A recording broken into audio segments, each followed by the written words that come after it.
Hello friends, welcome back to my channel. कैसे हैं आप सब? होप आप सब अच्छे होंगे। जैसा कि आप लोगों को पता है, ये हमारी क्लास 6 पॉलिटी की सीरीज़ चल रही है, जिसमें आज हम पढ़ेंगे चैप्टर 7, जो कि हमारा अर्बन एडमिनिस्ट्रेशन। अब हमने इसके पहले वीडियो में देखा था रूरल एडमिनिस्ट्रेशन, कि अगर जब भी कोई विलेज में कॉन्फ्लिक्ट होता है तो वहाँ पे कैसे कैसे एडमिनिस्ट्रेशन को संभाला जाता है और वहाँ पे क्या क्या चीज़ें हैं जिनके पास जाके हम क्या कर सकते हैं, अपने लिए अपने जो रिकॉर्ड्स हैं उनको चेक कर सकते हैं। लेकिन अब हम देखेंगे अर्बन एडमिनिस्ट्रेशन, ठीक है, कि शहर में कैसा एडमिनिस्ट्रेशन होता है। अब म्यूनसिपल कॉरपोरेशन, सिटी कॉरपोरेशन, महानगर पालिका, महानगर निगम और नगर निगम is a local government in India that administrations urban areas with a population of more than 1 million जहाँ पे 1 मिलियन से ज़्यादा क्या होते हैं, लोग रहते हैं। वहाँ पे म्यूनसिपल कॉरपोरेशन, सिटी कॉरपोरेशन, नगर निगम पालिका, महानगर, नगर निगम, महानगर पालिका, ये सब बनाए जाते हैं, जो कि क्या करें, अर्बन एरियाज की देखभाल, उनको एडमिनिस्ट्रेशन कर पाए। ठीक है। The growing population and urbanization in various cities of India were in need of a local governing body that can work for providing necessary community service like healthcare, education, institute, housing, transport, etc.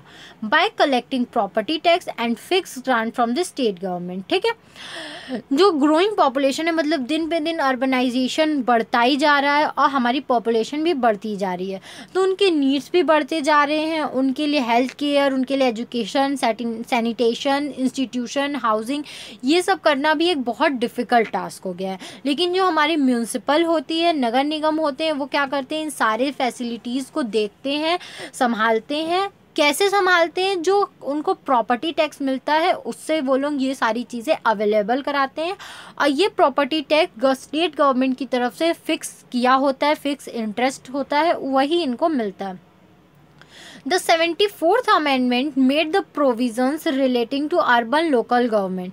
ये urban local government हमारे constitutions में according to 74th Amendment Act लाया गया है। ठीक है। फिर हमारा देखते हैं म्यूनसिपल कॉरपोरेशन क्या होता है। Municipal corporations are referred to by different names in different states. जो म्यूनसिपल कॉरपोरेशन होते हैं इनको अलग अलग शहर में अलग अलग नामों से जाना जाता है, due to regional language variation. क्यों? क्योंकि हर देश में हर जगह अपने अपने अलग लैंग्वेजेस बोले जाते हैं, इसलिए। All of which are translated to municipal corporation in English except Malayalam the same word. ठीक है। हर कोई क्या होता है, इसको इंग्लिश में म्यूनसिपल कॉरपोरेशन ही बोलता है, लेकिन मलयालम में इसको ये नहीं बोला जाता है। दीज नेम्स इंक्लूड, ये नेम अब क्या क्या है, नगर निगम इन दिल्ली, यूपी, उत्तराखंड, बिहार, राजस्थान एंड हरियाणा। ये जो दिल्ली है, यूपी है, उत्तराखंड है, बिहार है, राजस्थान है और हरियाणा, यहाँ पे इसको नगर निगम बोला जाता है। इन गुजरात, गोवा, कर्नाटका एंड महाराष्ट्र, यहाँ पे इन सबको महानगर पालिका बोला जाता है। पौर निगम कहाँ बोला जाता है? आसाम और वेस्ट बंगाल में। त्रिपुरा में इसको पूर्व परिषद बोला जाता है। मध्य प्रदेश में इसको नगर पालिका निगम बोला जाता है, और आंध्र प्रदेश और तेलंगाना में इसको नगर पालिका संस्था बोला जाता है, और तमिलनाडु में इसको मानगरोची कहा जाता है। ठीक है। ये अलग अलग जगह पे इसके अलग अलग नाम है। The area administered by a municipal corporation is known as a municipal area. जिस भी एरिया को म्यूनसिपल कॉरपोरेशन क्या करता है, एडमिनिस्ट्रेशन करता है, मतलब वहाँ की देखभाल करता है, उस एरिया को हम लोग म्यूनसिपल एरिया भी बोलते हैं। Each municipal area is divided into territorial constituencies known as wards. अब हर म्यूनसिपल एरियाज को भी अलग अलग वार्ड्स में बांटा गया है। ठीक है। A municipal corporation is made up of a wards committee. जो एक म्यूनसिपल कॉरपोरेशन होती है वो हर वार्ड के कमेटी से मिलकर बनी होती है। ठीक है। Each ward has 1 seat in a ward committee. Her ward में एक सीट होती है वार्ड कमेटी की। ठीक है। Members are elected to the wards committee on the basis of adult franchise for the term of 5 years. ये जो wards के कमेटी होते हैं, ये adult franchise मतलब जो भी 18+ है वो वोट देके इनको क्या करता है, उस सीट पे 5 साल के लिए चुनता है। ठीक है। फिर हमारा these members are known as councillors और कॉरपोरेटर्स। इन मेंबर्स को हम लोग काउंसिलर्स या कॉरपोरेटर्स भी बोलते हैं। The number of wards in a municipal area is determined by the population of the city. ठीक है, जो कितने वार्ड्स में उस एरिया को बांटा जाएगा ये वहाँ की पॉपुलेशन पे डिसाइड किया जाता है। अगर एक एरिया में बहुत ज़्यादा पीपल लोग रह रहे हैं तो उसको ज़्यादा वार्ड्स में बांटा जाएगा, अगर कम पीपल रहते होंगे तो उनको कम वार्ड्स में बांटा जाएगा। Some seats are reserve for scheduled caste, scheduled tribes, backward class and women's.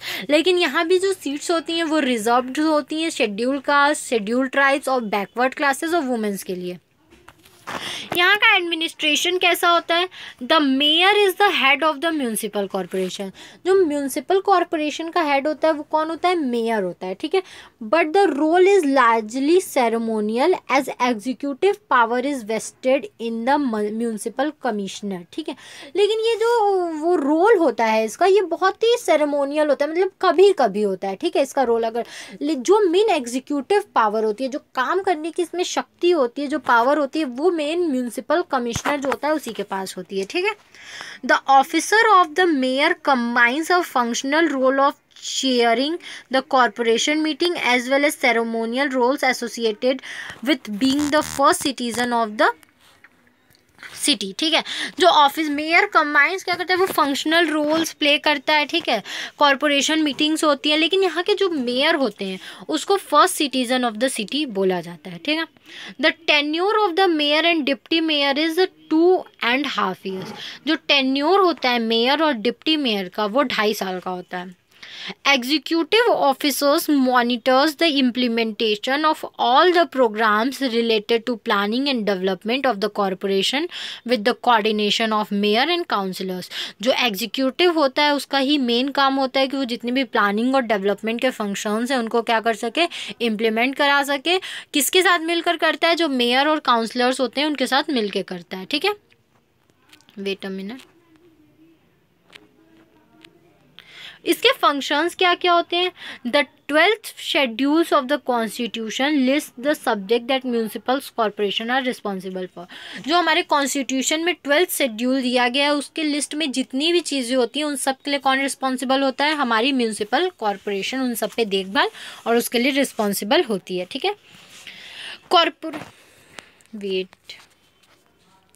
Corporation may be entrusted to perform function and implement schemes, including those in relation to the matter listed in the 12th schedule। ठीक है, constitution ने ये बताया है कि जितने भी schemes हैं, इम्प्लीमेंट स्कीम्स हैं, जितने भी 12th शेड्यूल से रिलेटेड स्कीम्स हैं उन सबको इम्प्लीमेंट कौन करेगा? हमारी म्यूनिसिपल कॉरपोरेशन ही करेगी। Urban planning include 2 planning. Urban planning में 2 तरीके की प्लानिंग होती है। कौन कौन सी? Regulation of land use and construction of buildings.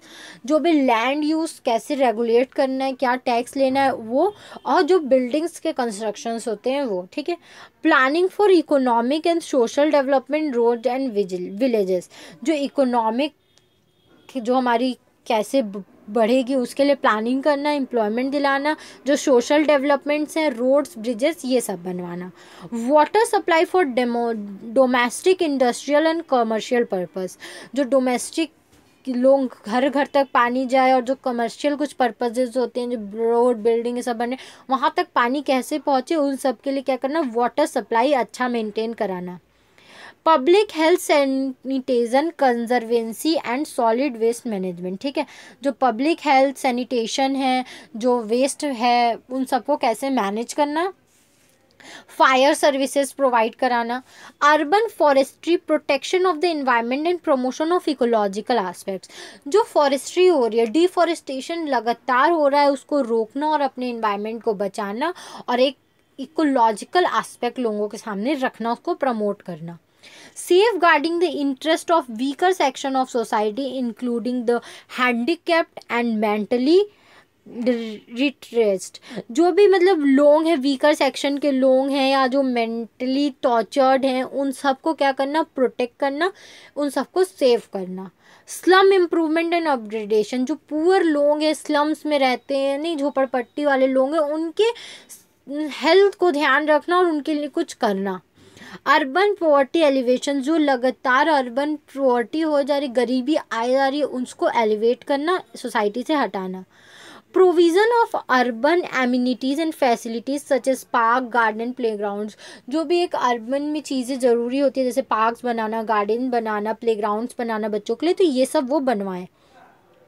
Promotion of cultural education and aesthetics aspects, जो भी हमारे कल्चर है, ट्रेडिशन है, एजुकेशन है लड़कियों के लिए, ये सब को लगातार टाइम टू टाइम प्रमोट करना, लोगों को इसके लिए अवेयर कराना। Burials and burial grounds, cremation grounds and electric crematories, जो ब्यूरल्स होते हैं मतलब वहाँ पे लाश वाश जलाई जाती है, गाड़े जाते हैं, उनका क्रियाक्रम होता है, वो सब बनाना, वो सब की देखभाल करना। जो इलेक्ट्रिक क्रीमेशन आजकल होने लगे हैं उनके लिए भी क्या करना, ध्यान देना। Public amenities including stretch lighting, parking lots, bus stops and public conveniences, ठीक है, जो भी स्ट्रीट लाइटिंग है, रोड पे लाइटिंग, पार्किंग बनाना, पब्लिक बस स्टॉप्स बनाना, जो भी और भी पब्लिक की कन्वीनियंस की चीज़ें, उन सबको क्या कराना, टाइम टू टाइम अवेलेबल कराना। लेकिन ये सब अवेलेबल कराने के लिए उनके पास इनकम कहाँ से आएगी, source of income. Its source of incomes are taxes on water, house, market, जो भी इनको इन सब चीज़ों पे से टैक्स मिलता है, उसी से आप ये सब काम वो कराते हैं। Entertainment and vehicles commercial only paid by residents of the town and grants from the state government, जो भी इंटरटेनमेंट फीस होती है, व्हीकल्स पे जो भी चार्ज लगते हैं कमर्शियल तरीके से ओनली, ठीक है, और जो स्टेट गवर्नमेंट ग्रांट की होती है वही, इन सब से क्या होता है, ये हमारे बेनिफिट्स के लिए ये सब काम करते हैं। तो होप आपको ये वीडियो समझ में आया होगा। अगर फिर भी कहीं भी कोई भी दिक्कत है तो आप मुझे कमेंट सेक्शन में कमेंट करके पूछ सकते हैं। Thank you very much for watching my video and please please please like, subscribe and share my channel. और अगर आपको इस सब्जेक्ट या किसी भी सब्जेक्ट के नोट्स चाहिए तो आप मेरा डिस्क्रिप्शन बॉक्स चेक कर सकते हैं। Thank you very much.